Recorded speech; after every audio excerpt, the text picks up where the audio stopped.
మేము ఒక 173 టన్నుల ఎర్ర చందనాన్ని మేము పట్టుకోవడం జరిగింది. వారికి ఉన్నటువంటి the minister of foreign affairs article number 7 ప్రకారం the international trade in endangered species and wild fauna and flora control act 2016 ప్రకారం ఏదైతే ఈ అక్రమ రవాణా ద్వారా చైనాకు వెళ్తున్నటువంటి ఈ ఎర్ర చందనం దొంగల్ని తిరిగి భారతదేశానికి ఇచ్చేస్తున్నామని నేపాల్ మినిస్టర్ గోకుల్ ప్రసాద్ బస్కోటా అనే అతను స్టేట్మెంట్ ఇచ్చాడు. దానికి సంబంధించినటువంటి పత్రికా కథనాలు ఇవి. దీన్ని సమర్థిస్తూ భారతదేశానికి సంబంధించి ద న్యూ ఇండియన్ ఎక్స్ప్రెస్ లో వచ్చినటువంటి కథనం, అదేవిధంగా ద టైమ్స్ ఆఫ్ ఇండియాలో వచ్చినటువంటి కథనం. పవన్ కళ్యాణ్ ఆరోపిస్తున్నట్లు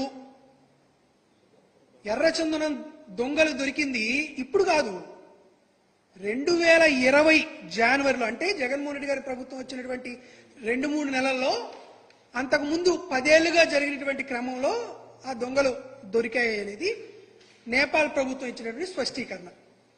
ఇప్పుడు ఈ పవన్ కళ్యాణ్ గారు ఏదో పెద్దిరెడ్డి గారు, మిథున్ రెడ్డి గారే అక్రమ రవాణా చేస్తానంటే దొరికినట్లు ఒక అసత్య ప్రచారం, ఒక అభూత కల్పన చేస్తున్నాడు. దీనికి కూడా ఒక విషయం చెప్తానండి. ఇట్లా ఎర్రచందనం దొంగలో నేపాల్లో దొరికింది అని తెలిసిన తర్వాత నేపాల్ ప్రభుత్వం కేంద్ర ప్రభుత్వానికి, భారతదేశ ప్రభుత్వానికి సమాచారం అందించిన తర్వాత జగన్మోహన్ రెడ్డి గారు ముఖ్యమంత్రిగా ఉండగా కేంద్ర ప్రభుత్వానికి కమ్యూనికేట్ చేస్తూ లెటర్ రాసి, అయా ఒక నేపాల్లోనే కాదు, దుబాయ్లోను, మలేషియాలోను, శ్రీలంకలోను, అదేవిధంగా పక్కనే ఉన్నటువంటి రాష్ట్రాలైనటువంటి తమిళనాడు, కర్ణాటక, ఒడిస్సాలో కూడా ఆంధ్రప్రదేశ్ నుండి అక్రమంగా తరలిస్తున్నటువంటి ఎర్రచందనం అనేది ఉంది వారి దగ్గర. కాబట్టి దయచేసి సుమారుగా 8,000 టన్నుల ఎర్రచందనం ఈ అక్రమ రవాణా మూలాన వివిధ రాష్ట్రాల్లో, వివిధ దేశాల్లో ఉన్నాయి. కాబట్టి కేంద్ర విదేశాంగ శాఖ మంత్రివర్యులు దీని మీద దృష్టి పెట్టి ఈ 8,000 టన్నులు ఆంధ్రప్రదేశ్ రాష్ట్రానికి రావాలని, తద్వారా దాన్ని సుమారుగా 4-5 వేల కోట్ల రూపాయలు విలువ చేసేటువంటి ఈ ఎర్రచందనం ఆంధ్రప్రదేశ్ రాష్ట్రానికి రావాలనేటువంటి ఉద్దేశంతో జగన్మోహన్ రెడ్డి గారి ప్రభుత్వం కేంద్ర ప్రభుత్వానికి లేఖలు రాసింది. అయ్యా పవన్ కళ్యాణ్ గారు, మీరు సరిగ్గా మీ శాఖ మీద దృష్టి పెట్టట్లేదు అనుకుంటా. ఎందుకంటే ఇప్పుడు ఆ శాఖ మీ ఆధ్వర్యంలో ఉంది.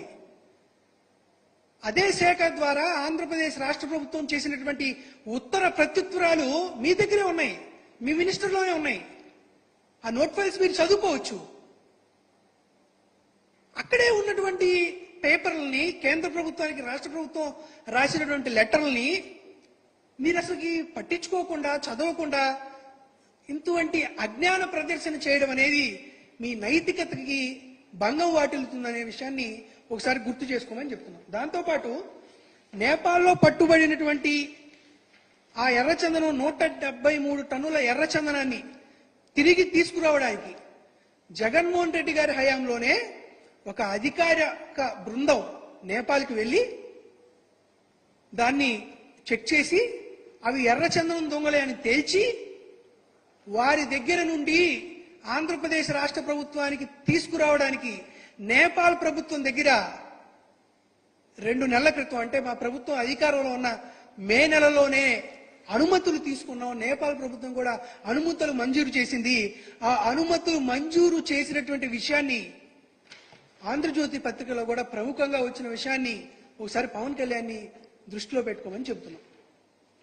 నేపాల్ ప్రభుత్వం కానీ మరొక రాష్ట్ర ప్రభుత్వాలు కానీ ఏం చెబుతున్నాయి?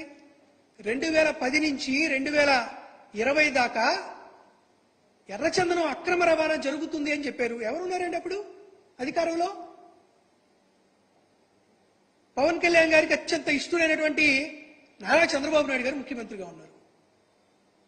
మరొకరు ఉమ్మడి రాష్ట్రానికి ముఖ్యమంత్రిగా చేసినటువంటి కిరణ్ కుమార్ రెడ్డి గారు ఉన్నారు. నిజంగా అధికారంలో ఉండి ఎర్రచందనం అక్రమ రవాణా చేసే అవకాశమే గాని ఉండుంటే, మీరు చేస్తున్నటువంటి ఆరోపణలు పెద్దిరెడ్డి రామచంద్రారెడ్డి గారి మీద కానీ, మిథున్ రెడ్డి గారి మీద కానీ చేసి ఉండట్లయితే చిత్తూరు జిల్లాలో కూడా చాలా మంది అధికారంలో ఉన్నారు కదా. చంద్రబాబు నాయుడు గారు చిత్తూరు జిల్లా కదా, కిరణ్ కుమార్ రెడ్డి గారు చిత్తూరు జిల్లా కదా, గల్లా అరుణ్ కుమార్ గారు చిత్తూరు జిల్లా కదా, చనిపోయిన వ్యక్తి గాలి ముద్దు కృష్ణనాయుడు గారు చిత్తూరు జిల్లా కదా. మరి వారందరూ ఎందుకు అక్రమ రవాణా చేస్తున్నారు, ఎర్రచందనం అని మీరు ఎందుకు ప్రశ్నించలేకపోయారు? వాళ్ళందరూ ఎర్రచందనం స్మగ్లింగ్ చేశారు అని మీరు దాని మీద ఏమన్నా దృష్టి పెట్టగలరా? కాబట్టి అదే పనిగా మేము చెబుతున్నాం. ఇప్పుడు మీరు రాష్ట్రంలో చాలా పవర్ఫుల్ అని చెప్పుకుంటున్నారు. కేంద్ర ప్రభుత్వంలో నరేంద్ర మోడీ గారికి, అమిత్ షా గారికి నేను చాలా దగ్గర అని చెప్పుకుంటున్నారు. నాకు చాలా పలుకుబడి ఉందని చెప్పుకుంటున్నారు. కాబట్టి మీకు ఒక విజ్ఞప్తి చేస్తున్నాం. ఎర్రచందనం నిల్వలు ఎక్కడెక్కడైతే ఏ రాష్ట్రాల్లో ఉన్నాయో, ఏ దేశాల్లో ఉన్నాయో దాని విలువ సుమారుగా 4 నుంచి 5 వేల కోట్ల రూపాయలు. అవన్నీ మీ పలుకుబడిని ఉపయోగించి నరేంద్ర మోడీ గారితో మాట్లాడి, అమిత్ షా గారితో మాట్లాడి, పక్కన ఉన్నటువంటి రాష్ట్ర ముఖ్యమంత్రి గారితో మాట్లాడి తిరిగి తీసుకురండి. దాన్ని వేలంపాటో లేకపోతే మరొక ఓపెన్ మార్కెట్లో అమ్మడమో ఏదో ఒకటి చేసి తద్వారా ఏదైనా 4 రూపాయలు కానీ వస్తే ఆంధ్రప్రదేశ్ రాష్ట్ర అభివృద్ధికి మీరు దాన్ని వినియోగించుకోండి. ఇటువంటి వాటి మీద మీరు దృష్టి పెడితే బాగుంటుంది. కానీ పెద్దిరెడ్డి రామచంద్రారెడ్డి గారిని డీఫేమ్ చేయాలనో, మిథున్ రెడ్డి గారిని డీఫేమ్ చేయాలనో, తద్వారా జగన్మోహన్ రెడ్డి గారిని డీఫేమ్ చేయాలనో మీరు ప్రయత్నాలు చేస్తే నడినెత్తిన ఉన్నటువంటి సూర్యుడి మీద ఉమ్మేసేటువంటి వైనం ఎలా ఉంటుందో పవన్ కళ్యాణ్ గారు మీ పరిస్థితి కూడా అలానే ఉంటుంది అని చెప్పదలుచుకున్నాం.